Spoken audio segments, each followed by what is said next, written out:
There we go. My mic's working. Hello, everyone. Welcome. Let me know if you can hear me. Let me know if you can see me. That would be great to know. Right. Welcome to episode 2 of Teacher Talking Time. Great to see quite a few people coming along, and thanks to everybody who joined episode 1, our first ever episode of the live stream. Now, if you remember last week, we looked at a variety of different things, but one thing that was unexpected was the technical hitches that I had. Fortunately, in this episode, we seem to have got everything sorted, so hopefully you can hear me all right, you can see me okay, and there's no technical hiccups, and I was able to organise a sort of intro 5 minutes before the live stream started, so great. Now, welcome to Hanane, thank you ever so much, and also Dossi Great. So I'm just looking at the side of my screen where I can see the chats coming through on the live stream. Okay, so Dossi Great, Dossis Great says, what are some good online-based vocabulary review activities? Now, that's a great question for our second episode, and something that we can dive right into now, if that's okay. So, online teaching can be quite a challenge, and it requires patience on both the learner and the teacher, and some great review activities that I tend to do in the classroom and try and replicate out on an inline online environment is some review activities are 20 questions.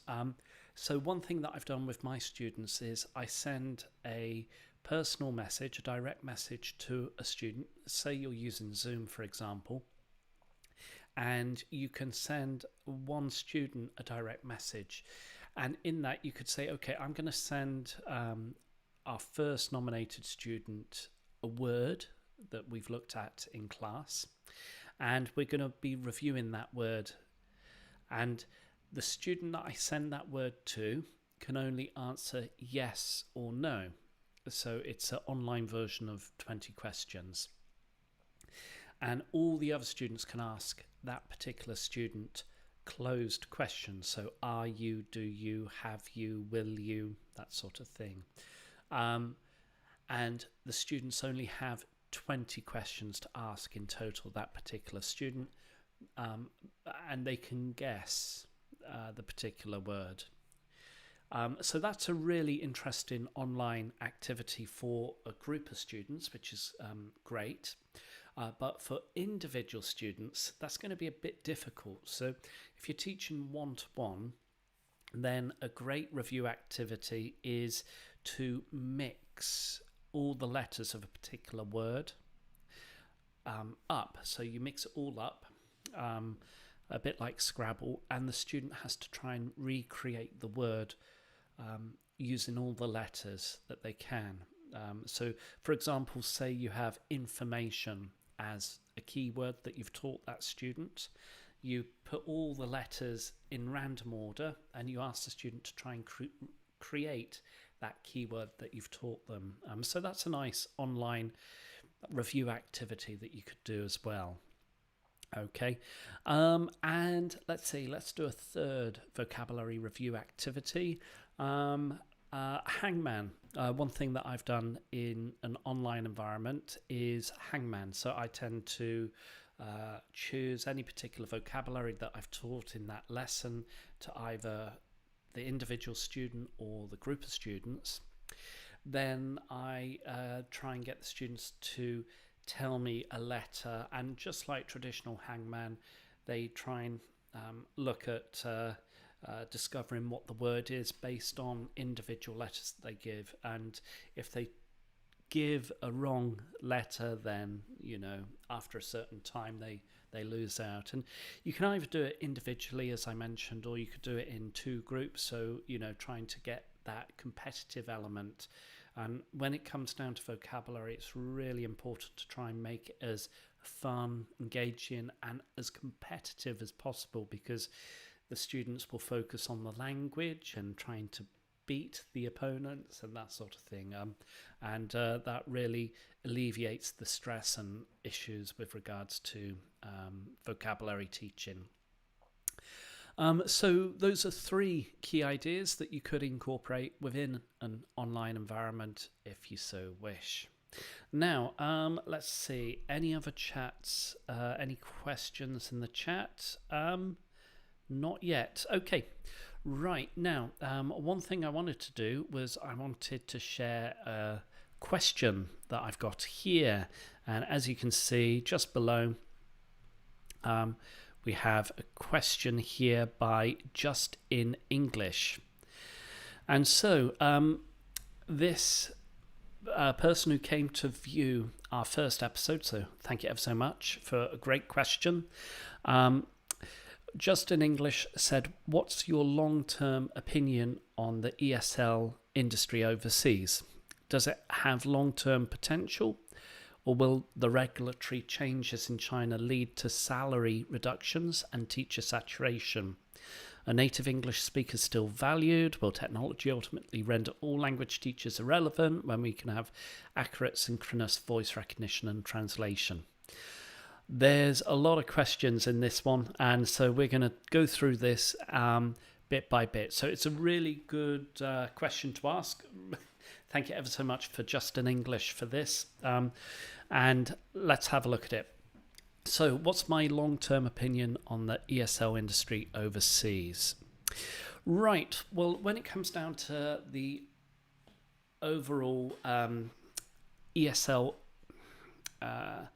industry overseas, I think, well, what we're basically looking at is that at the moment, due to COVID, students and teachers are only able to connect up by just the online environment. Because of the pandemic, teaching face-to-face or within a physical environment can be quite difficult. So essentially, it's going to be tough. It's going to be difficult for both the teachers and the students to teach overseas, or getting teachers to move from the UK, the USA, Canada, etc., to another third country to teach that language. At the moment, in this moment in time, it's going to be quite difficult to have that transition abroad. Post-pandemic, we're going to be looking at maybe opening up the countries again. So I feel that the overseas ESL market will pick up. It will.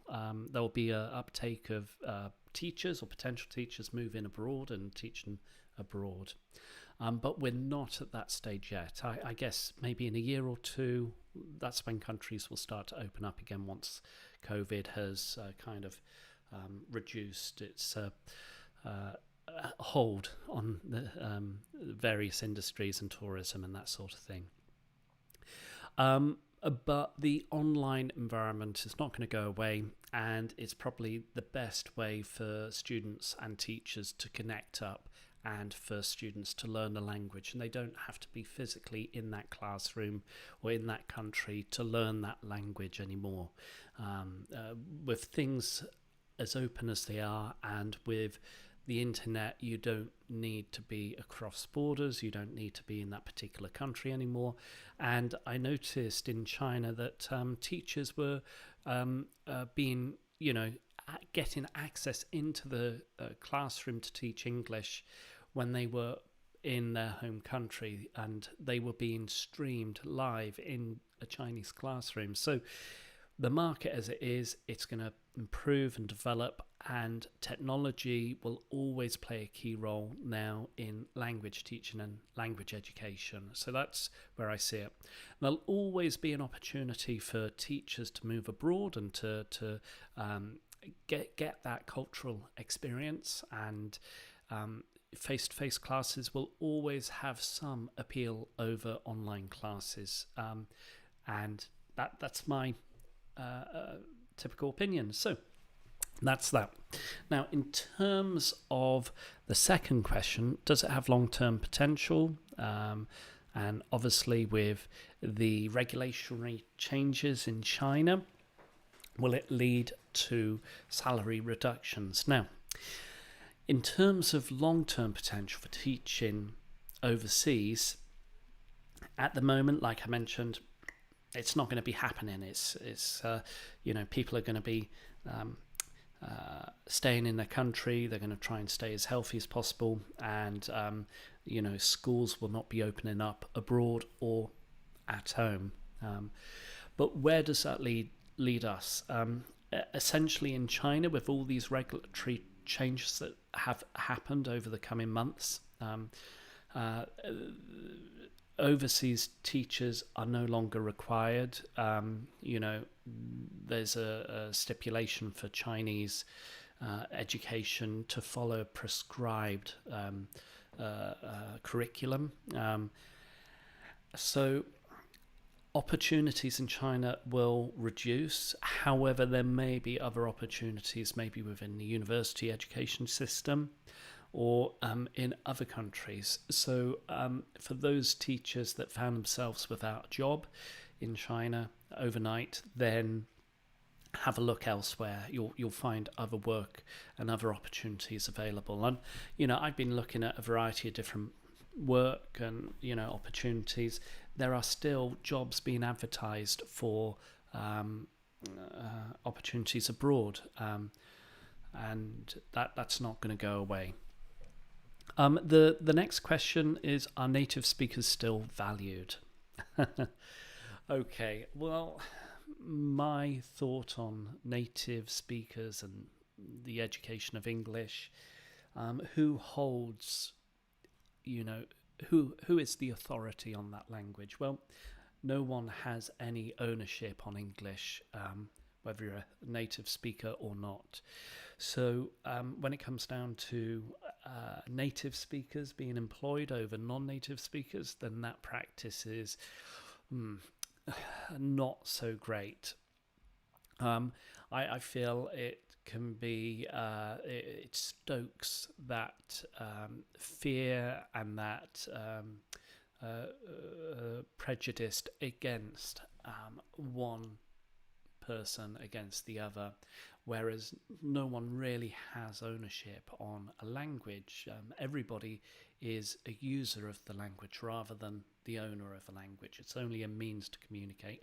And if a teacher has the experience, the qualifications, then what's stopping them teaching that language?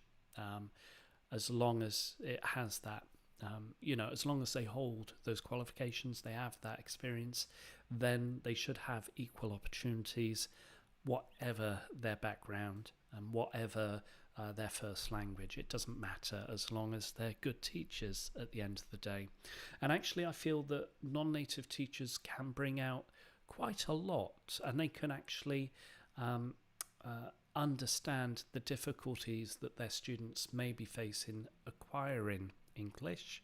They can negotiate the culture or the cultures between an English language and the English culture compared to another culture, and they can empathize with the students. So non-native teachers actually bring a lot more than maybe a native teacher who has very limited experience of traveling abroad and limited experience of the differences on culture and that sort of thing. So I think all teachers, all language teachers are valued and have done immensely well over the pandemic to accommodate these remote classes and delivering courses within an online environment. Now, I've noticed, let me have a look at my other screen here, that David has asked quite a few questions. So we'll go through a couple of these questions together. And when did you start teaching? Okay, so I started teaching, almost 16 years ago. It was actually December 2005, and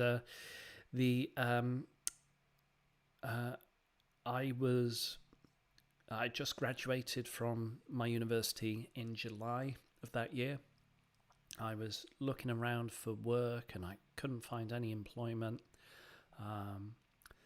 And I spent 6 months trying to find employment. I had a degree, I had work experience. I'd worked full time for 3 years before I went to university, and I was a bit unhappy about the fact that I wasn't being employed or I had no employability.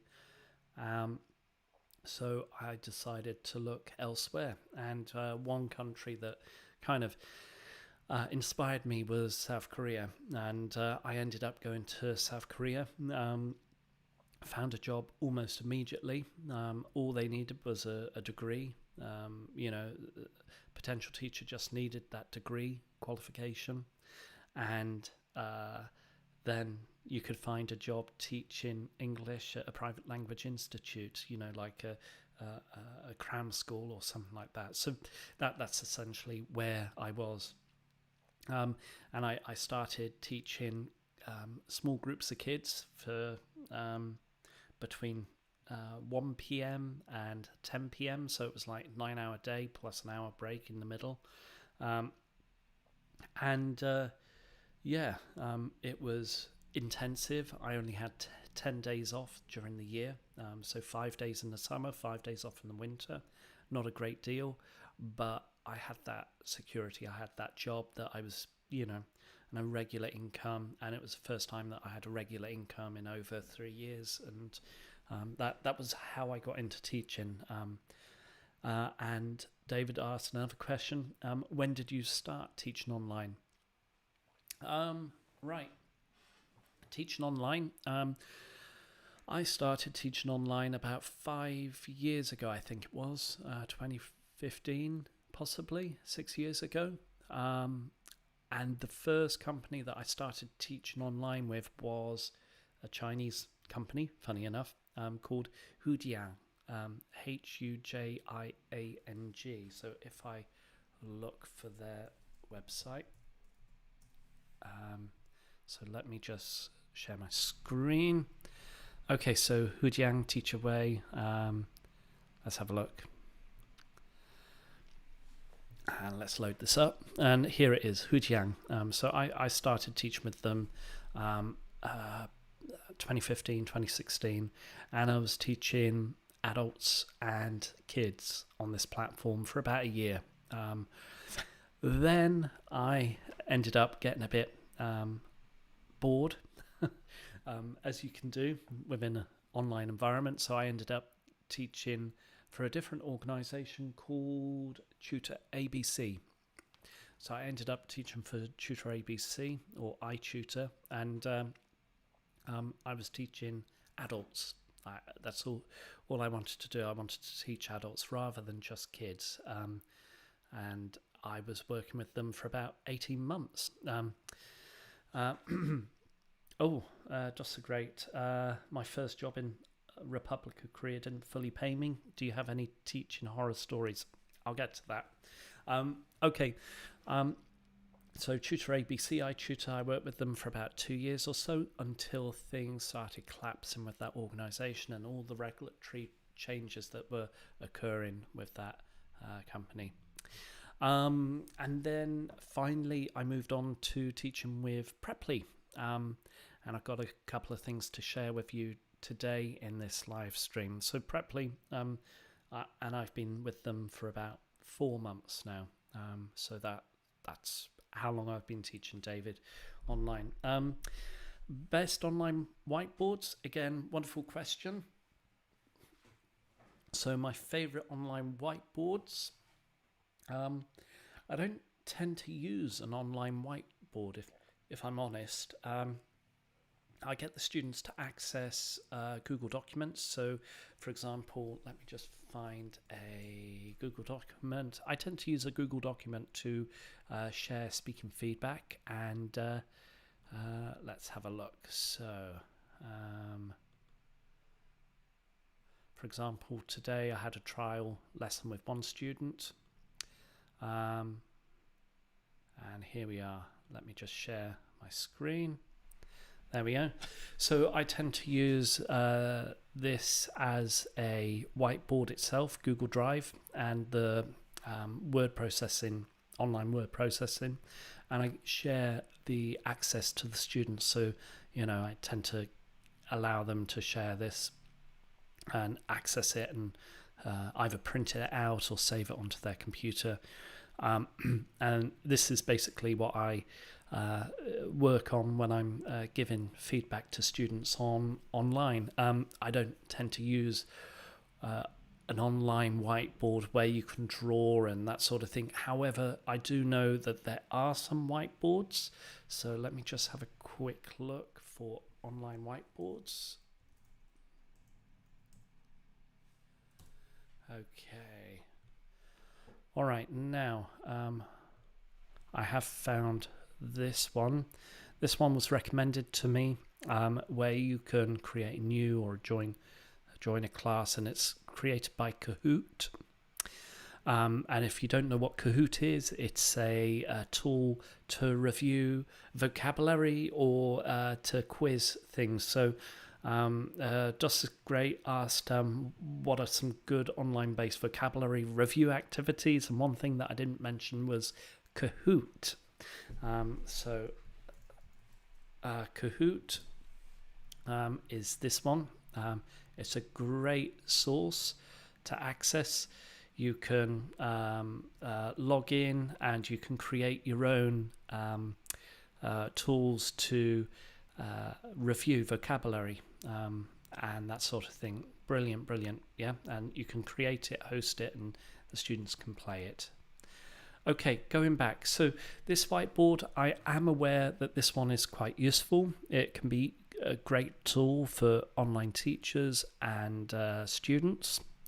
And it helps to engage the students. But I've not used this before. So again, it's a possibility, David. And Mechanical Guru. Yep, very good. Nice to see you again. Welcome. Halloween special.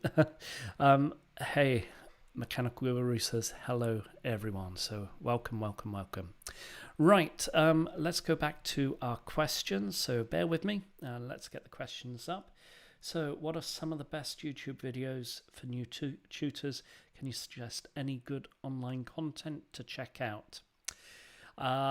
Right, well, in terms of good online videos, good YouTube videos, well, check out this channel if you like, and some tips and tricks for online teaching if you like. However, there is someone called Etiquette, Eric.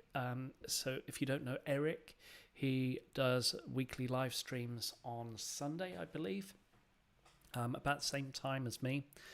And he is a very well experienced teacher based in Korea, and he also creates a lot of videos on classroom management and games and all sorts of stuff like that. So please check his channel out, and let me just try and get his link for that. So definitely well worth watching. Just bear with me. So Etiquette, here we go. Really good teacher. There we are. And I'll put this in the chat. So that's a useful website or a useful chap to start looking at. And as you can see, he's created a variety of different videos on teaching, and some of these are like the 10 best English speaking activities, vocabulary, etc. Yeah, so please check his website out. And as ever, maybe try and have a look at some of the videos that I've made as well. That would be great.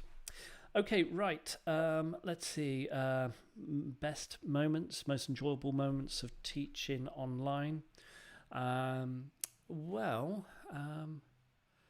Gosh, I've been teaching for 5 or 6 years now online. So, best moments. Well, I've got a funny moment. One day I was teaching for Hujiang, it was, and at that time they didn't need to use a camera. So I didn't need to turn my camera on.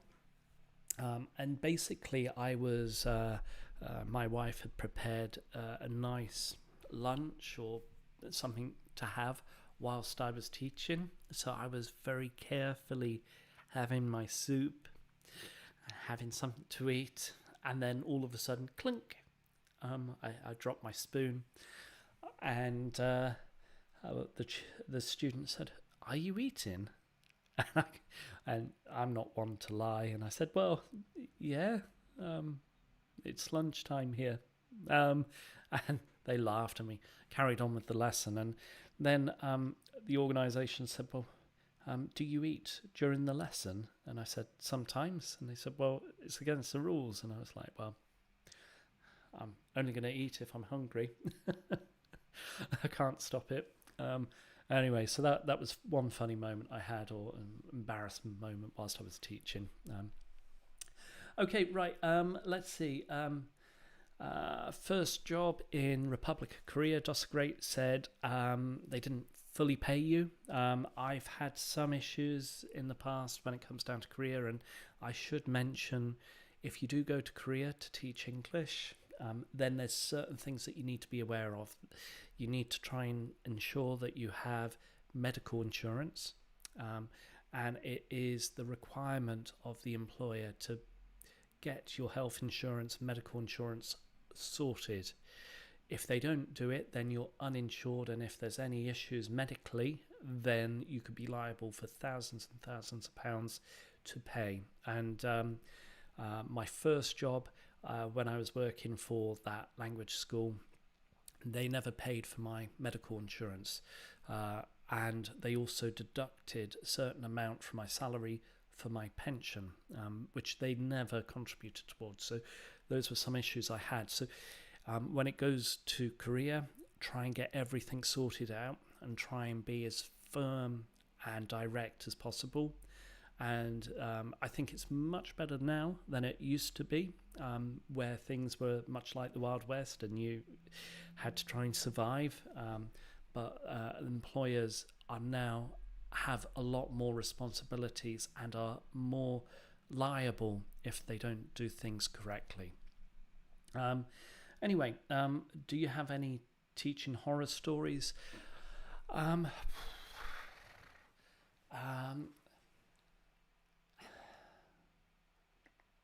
Yeah, I remember once I was teaching for a company a couple of years, well, not a couple of years back, but maybe about 10 years ago. And I just returned back to the UK from South Korea. All the experience I had was teaching monolingual students from South Korea, English. And I had my interview, got the job, and the director of studies, the equivalent of a program manager, or who organises what classes you're teaching and that sort of thing, he put me into a class, an elementary class of Arabic students. And I'm not sure if you've taught Arabic students before, or students from the Middle East. They are very, very different to teachers to students in South Korea. Remarkably different. And I was having a very difficult time trying to get used to these Arabic learners. They were young lads, very young adults, 17, 18 years old. And I was in the class. I had my first observation, and I was really stressed because everything I tried didn't work with these students. And the day of the observation, I got everything organised. I got a PowerPoint ready. I got the projector in the classroom. I had the audio ready. And it was all set up, ready to go. And I gave the instructions to the students. Okay, so what I want you to do is we have the dialogue cut up into strips and you have to reorder it whilst you're listening. I gave the instructions. I checked that the students knew what to do. And I hit play, and one of the students said, "Oh, what do, teacher? Basically, what do I do?" I was shocked. I was like, "Oh no, this can't be happening," because I checked, and most of the students said, "Yeah, okay," and I had to stop the tape. And it's a physical tape. I had to rewind it to the point back to the beginning again, and I ended up explaining again and demonstrating, and then the students got it. And for me, I'd always been taught to deliver a class to ensure the instructions were clear and everything else like that, and it was so difficult. Anyway, okay, so that's one horror story I had when it came to teaching my first class and being observed for the first time in the UK. Right, Dee, welcome Dee. Thank you ever so much for joining. Dee says, I would like some advice and tips for micro-teaching for CELTS interview, please. Micro-teaching. I'm not entirely sure what you mean there, but when it comes to the CELT interview, I would recommend that you complete the pre-task interview and make sure that everything's grammatically correct. When it comes down to the actual interview, be prepared to answer and be prepared to provide a reason why you want to become an English language teacher. It's very important to demonstrate to the trainers that you are passionate and enthusiastic about English language teaching. But if you can give me a bit more information about what you mean by micro-teaching, then I'll be happy to help. Okay, Mechanical Guru, how to improve my speaking skills while my students are below grade 10, like they are school students. Okay. Again, not entirely sure what you mean, but if you're teaching students and you want to improve their speaking skills, so it's very much like riding a bike or swimming. I give the idea of swimming being very similar to learning a language, and you can read a lot about swimming, you can study the different aspects about swimming, but when you actually get in the pool, you may have all this theory and all this knowledge about swimming, and when you get in the pool, you will not know what to do because your body is not conditioned to actually swim. And it's the same thing for speaking a foreign language. So I always try and urge my students to speak. And I am not interested about any grammatical mistakes. And I say, well, actually, I would prefer that you make mistakes when it comes to speaking. If you don't make any mistakes, then I'll be worried. Or if you're not speaking, I'll be worried. And you can only improve by making mistakes. So that's essentially what I tell my students and give them the explanation about swimming. Okay, right, next time, can we do it on Zoom? Not sure what you mean again. But anyway, let's move on. David says, what was your job before being an English language teacher? Well, I got my first job when I was 16 years old, and I was a cashier, a part-time cashier, whilst I was a student. So at the weekends, I would be dealing with cash and money and serving customers and that sort of thing. And after that, I worked for a book. What was it? A book supplier, where I'm based. And I was picking books for orders and putting them in a box, and they'll be distributed to different bookshops and that sort of thing. So that was another job I had. And then before I went to university for 3 years, I was in the Royal Air Force for a number of years, and I was painting aircrafts. Anyway, that's what my job was before I became English language teacher. Okay, final question that David's written here. Going through all the questions, so thank you ever so much for everybody putting the questions there. If you do have any questions, put them in the chat. I'll be happy to answer them. I want to run some classes over Halloween with a virtual background, makeup, and jump scares.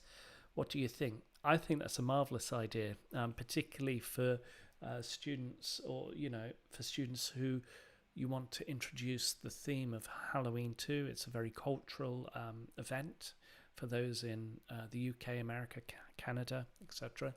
And it's probably less common in other countries like Southeast Asia and some parts of Europe, I guess.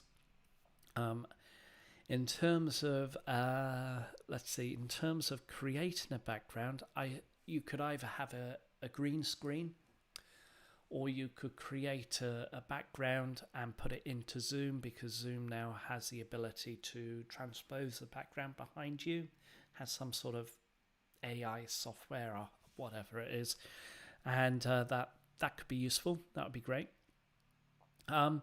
And also the jump scares makeup. Makeup would be good. You could go to a shop, like a supermarket or something like that. They usually get Halloween products prepared, for kids, and you can dress up as I don't know, a monster or something like that, and kids would seem to be quite engaged with that. They'll connect with that. I think it's a wonderful idea.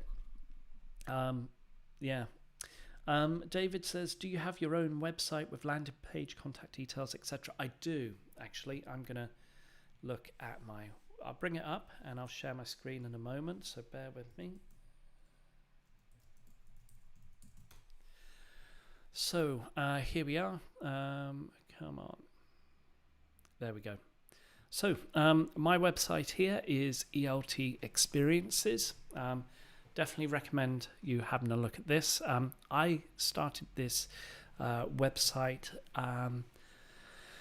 probably about 10 years ago when I first came back to the UK, and I was starting my MA in English language teaching at university. And I started off this website, and I was just blogging about my experiences of teaching and learning about English language teaching for my postgraduate studies. I thought it would be a nice idea of looking at this, looking at my course and reflecting on my course, and it will be a nice diary for me. But it turned out it became quite popular. Some of the blog posts I wrote started getting a bit of traction. And that's where I ended up. And then, I got my website here. You can sign up to my newsletter. So I've got a nice newsletter if you wanted to sign up to. And here I've got book reviews, interviews, and blog posts. So in terms of blog posts, and here we go. We've got 3 games for your online lessons. Yeah. Got book review, etc., etc., and so a variety of things that you could have a look at on this website. Yeah, so feel free to have a look at that and check out my website. I'll put it in the chat below.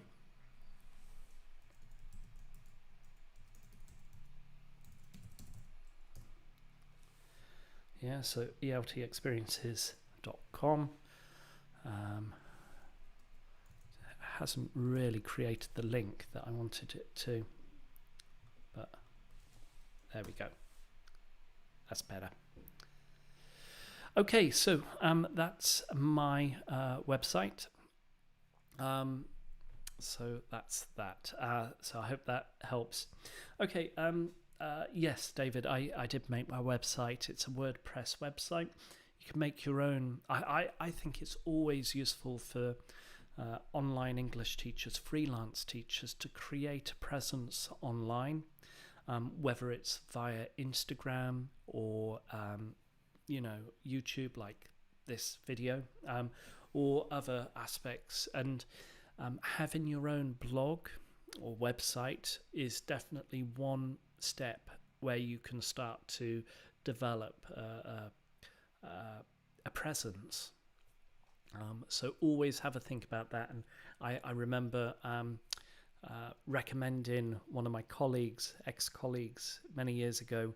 I sat down with him and he says, okay, well, he was teaching young kids and what have you, really good teacher. And he said, well, what advice do you have for me in progressing my career? And I said, well, you could do a diploma qualification like the CELTA, CELTA being a certificate and then a Delta being the diploma. And you can also start your own blog, and it could start off with a free website. And he said, well, why should I do blogging? What's the point? And in the end, he ended up creating quite a really successful blog website, and he was able to get involved in materials writing. So I would always recommend teachers who are keen to share their experiences, their thoughts, reflections, and blog about certain things which may help other online teachers or face-to-face teachers, that they get access to, they share their experience and it creates a better presence. So yeah. Right. So have a look at maybe wordpress.com or blogger.com. Either of these two tools will help you to create your own blog/website. And when you've built up quite a bit of an audience, then you can start to pay a little bit more towards the running of your website, etc., etc. Okay, right. Okay, so Dee says, I think micro-teaching is to check teaching skills and ability. Okay, so micro-teaching. Okay, so looking at the ability of a potential teacher. If it comes down to looking at the potentials of a teacher, then have a think about what skills that you have that would help as a teacher. So in terms of skills, if I'm looking for a teacher to join a company or to teach online, they have to be patient. And it's really important to be patient with the learners because they're going to be making mistakes, and we've spoken about that before. You also have to be enthusiastic and really keen to about what you're teaching. You need to have good timekeeping skills, and also have that honesty and transparency. If you don't know something, then feel free to tell. Feel free to say, I don't know the answer of this, but I'm going to look for the answer and I'll get back to you on that. Okay, so those are the skills that I would recommend. Honesty and transparency, enthusiasm, patience, and willingness to learn as a teacher as well. Right, okay, now David says, how do you stay ahead of the curve in the online education space? Well, I think we're all trying to find our way, aren't we, in terms of online teaching. We don't necessarily have, we don't necessarily have any authority with online education because it can be quite lots and lots of individuals could be involved with it. You don't necessarily have to have the right qualifications to do it because it's very much unregulated, but you need to try and think about how best to contribute to the industry. And as a teacher, you have the responsibility to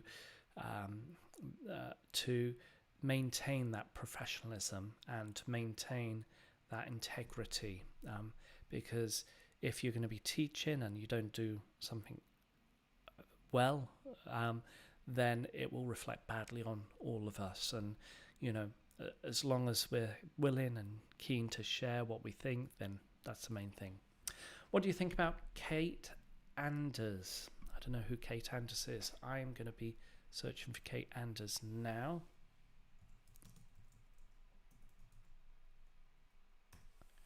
Let's see, Kate Anders. Is she an English language teacher? I don't know. Can't seem to find anything on Google. Let's have a look. Let's have a look here. Kate Anders. Poetry? Is it a poet? I'm not sure.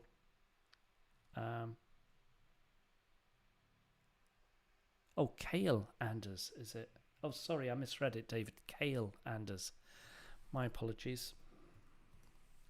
I don't know Kale Anders. I can see he's a teacher or a language educator on YouTube, but I don't know him. I can see here, let me just share my screen. I can see here that he's created a variety of different videos, mainly focusing on Spanish and that sort of thing, and how to improve speaking for Spanish speakers, I guess. He looks quite well. I'll have to have a look at the video and get back to you on that, David. But Kale Anders, I'll have a look at that. Okay, right. We have just over 10 minutes remaining for this channel, for this live stream. So, right, a couple of things I wanted to look at. A couple of things from last week, which I was unable to share my screen. I had some issues, but fortunately this week I can share my screen, which is great. Now, one book that was sent to me and one book that I reviewed was recently was IELTS Academic Reading Practice. And if I just bring up my blog post here and get it up, there we go. Okay, so here we are. I've got this book that I reviewed. Again, huge thanks to all the publishers. Not all the publishers.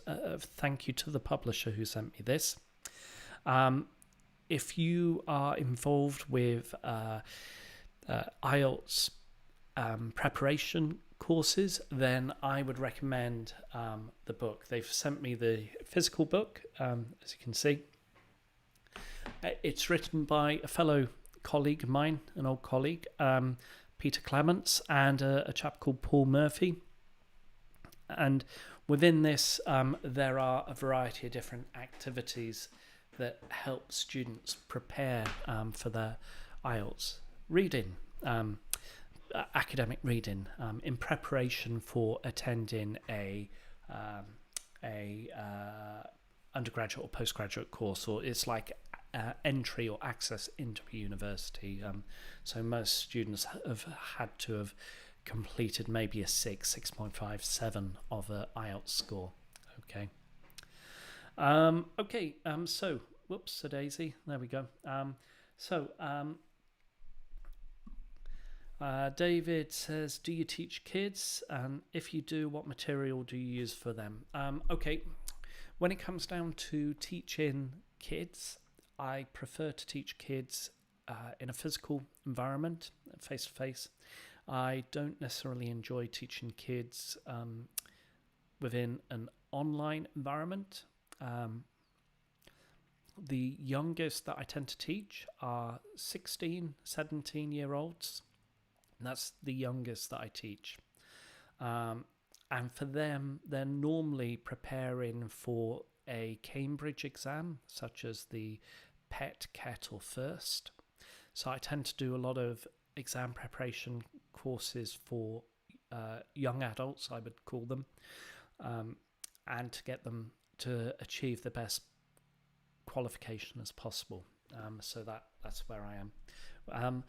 In terms of material, there are a variety of different materials. If you're teaching really young kids, which I've taught before, funny enough, came up on my memories for Facebook. So let me just see if I can find the memory. I was teaching Chinese primary children. Here we go, I've got it. And as you can see, let me just move my camera across. As you can see here, I've essentially started teaching young kids, primary kids, 4 to 7 year olds in the same class. I think there was about 5 or 6 of them, and I ended up using printing out material for the kids. So here you can see they were doing a bit of drawing, they were painting, and we were looking at different animals, and we ended up doing nursery rhymes together, and the kids loved it. But kids being kids, I had to try and maintain that engagement with lots of games, lots of songs, lots of crafts. So if you're going to be teaching kids from like 4 to 8 year olds, they need a lot of engaging things in a physical classroom.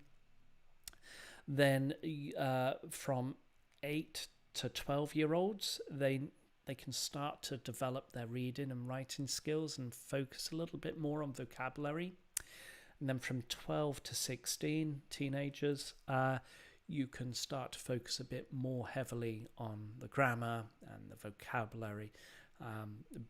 But that's it. In terms of resources, I would recommend for primary kids, there's something called the Cambridge Primary Box. Let me have a look online to see if I can find it. Primary Cambridge Box. Okay, right. So I'm just Googling here. Let me move my camera across. There we go. Okay, so you can see Cambridge Primary Box series here. So for teachers, there's either the communication box, the primary activity box. These ones are really, really good for primary students, and you could use that. Also looking at a variety of other sources. There was one where I was teaching kids many years ago, and I decided to create or get students to create a variety of things. What was it? Toilet roll art for kids. You could get students to create toilet roll crafts and what have you. And I asked my teachers, okay, don't throw away your toilet roll once you're done with it. Just put it, bring them to work and put them in the box, and you can use them with your students if you like. And you could create a variety of different things, or get students to look at a variety of different arts and whatnot. And it's really good. Toilet paper roll crafts for kids and that sort of thing.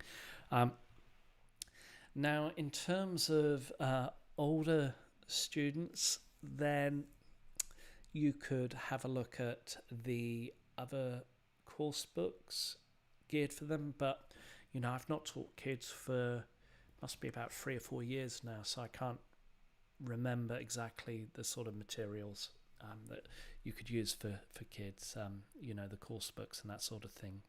But there are plenty sources for those. Okay, right. Moving on. We got less than 5 minutes remaining. If you do, can you please recommend a good grammar book for teaching to beginners? Yes. Do I have it behind me? I don't. There is a book.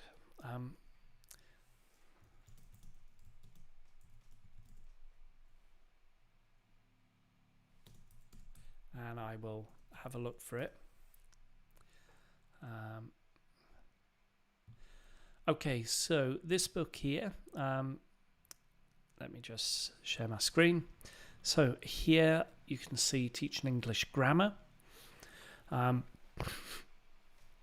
It's a really, really good book for those that are teaching beginners, elementary, pre-intermediate students, and you want to look at particular parts of the grammar. So like the present simple or the present continuous. And if we have a look inside this book, for example, you can see that if we go down, there's a variety of different areas of grammar that you could look at. And does it have the first activity? Let's see, a variety of points that you could include, sounds. Okay, so here, for example, we've got singular and plural, okay, and it gives you the form, so really useful for the CELTA course. It tells you how to start teaching it, so how to present it on the whiteboard, and it gives you the steps, and if it then gives you sort of practice, how students could practice it in a variation, a sort of game, an activity, and then concept checking questions, and then finally pronunciation, and some problems, and then teaching tips. And if you follow this book, it will give you all the advice on how to teach English grammar for elementary students to intermediate students or so. I always tend to use it, and it's a great source. So let me just share this in the chat. Let me get the link up, and I'll put this in the chat.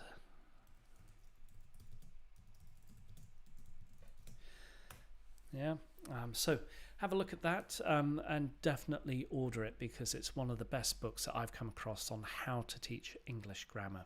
Okay, there's another book by what's his name, Scott Thornbury, on how to teach English grammar. Let me have a look for that. Let's see, there we go, and let's go back to our screen sharing. Okay, how to teach grammar. Here we are, Scott Thornbury. How to teach grammar. I've not seen this book before, I've not bought it, but if you wanted to look at a variety of different approaches for teaching grammar, then this book would be very good. Written by a fellow teacher trainer, teacher, educator called Scott Thornbury.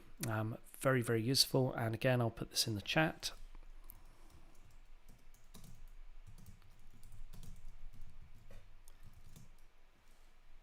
There we go. So have a look at those two books. That should help you. Okay, Dee? Okay, right, now we're heading towards the final few minutes of our live stream, so thank you ever so much for everybody who has come and visited. For those that are keen to develop their sources or awareness of materials for online classes, I would recommend these two websites. So the first one, we looked at it last week, and it's called ISL Collective. So have a look at ISL Collective. I would always recommend talk about activities. So if we have a look, and you can start to see down below, these ones are great. If you have a topic that you want to cover with a particular student, that would be great. And you can download these. It's all free. And if you want to reinvest some of the money that you're earning in terms of teaching online, you can then finally look at linguahouse.com. You've got something about the fuel crisis in the UK, which we had a few weeks ago. And it tells you the level, it tells you the type of English, it tells you the tags, and you can download the worksheet. There's only a few that you could download before you have to start a membership. So have a look at downloading a couple, seeing how other students receive it, and you can download it, and you can see here, if you download the teachers version, you have everything here: vocabulary, listening, comprehension, reading, writing. And with the teachers format, they give you the answers as well, so you can look at all this, and it will be a good source for teachers and students alike. Anyway, that is about it, and thank you ever so much for everybody tuning in. I really appreciate it. I'll see you next week for episode 3. So if there's any final questions that weren't answered today, feel free to put in the comments below. Also, if you haven't already, try and subscribe, hit that notification bell, and you'll be notified when I start another live stream. I've got a few things in the pipeline which I'll be sharing a bit later. One thing that I'll be doing is I'll be trying out this book with a particular student and recording the lesson, so you can see how this book goes with the lesson as well. And I will see everybody next week. So thank you ever so much. Thank you, David D. Yep. Thank you, Omar.